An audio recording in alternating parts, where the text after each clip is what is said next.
Hello everyone मुझे आपण मानकर प्रिय शुभांशी साहू गुड इवनिंग।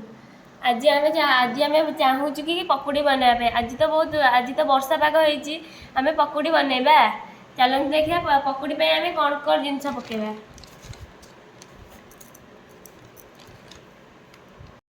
बेसन नबा तापर पियाज नबा तापर आलू नबा और लंका को कुच कुच कर जो कटा है नबा आउे पानी नबा आउे अदा नबा। फास्ट आम बेसन को पकेबा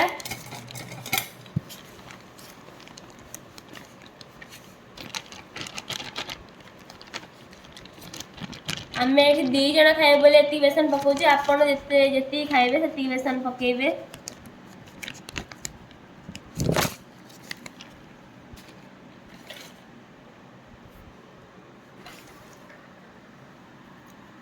तापर ये आलूटा अच्छी आलूटा को आप काटिकी कुछ कुछ पूरा पूरी चूना करके धोईकी पकेबे।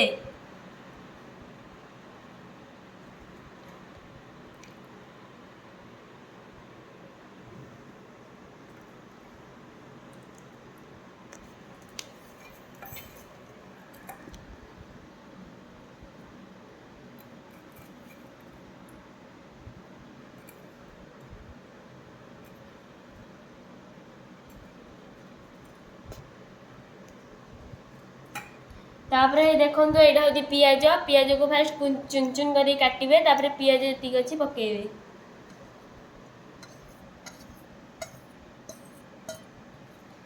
तापर यहाँ हूँ लंका लंका को फास्ट चुन चुन कर काटे तापर लंकाटा को पकेबे।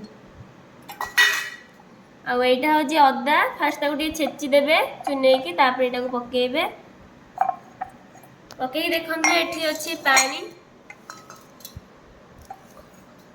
पानी तापर आम पानी पकेबा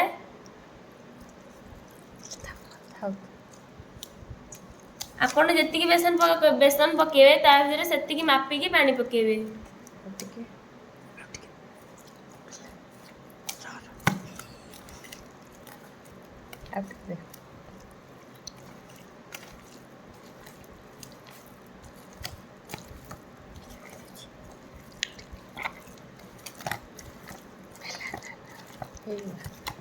एबे हो गला हमर बेसन एबे हम बेटर रेडी हो गलानी एबे चलंतु आमे जीवा छाणीबा।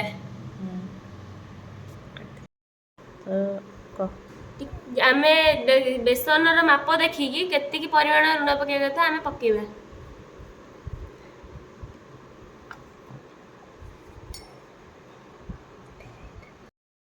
फास्ट आमे गैस लगी कढ़ई बसेबा तापर हमर तेल पकेबा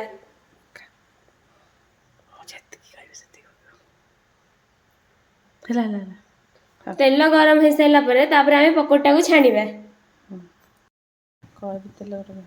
आमर ए तेल गरम हो गला आम पकोड़ी को पकेबा।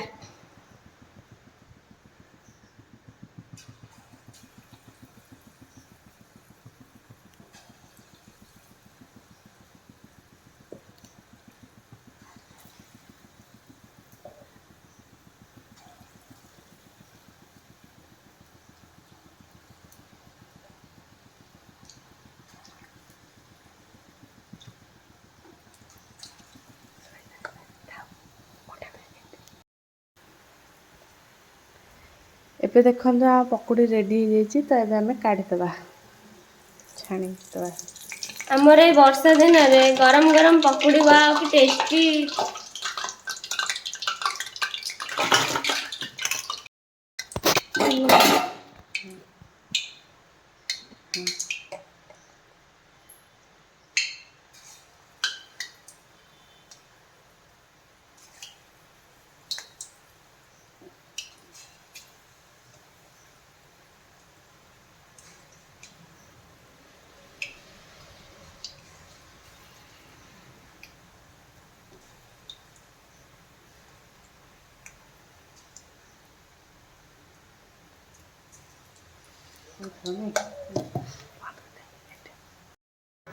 देखो एबे हमर रेडी हो गला पकोड़ी एबे आमे जाउची एंजॉय करबो ए वर्षा पागरे पकोड़ी खाइकी।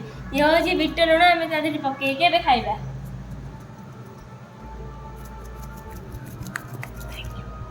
Thank you. आम भिडियोटी आपण मानकु केमती लागुची कमेंट जणाइबे। Thank you.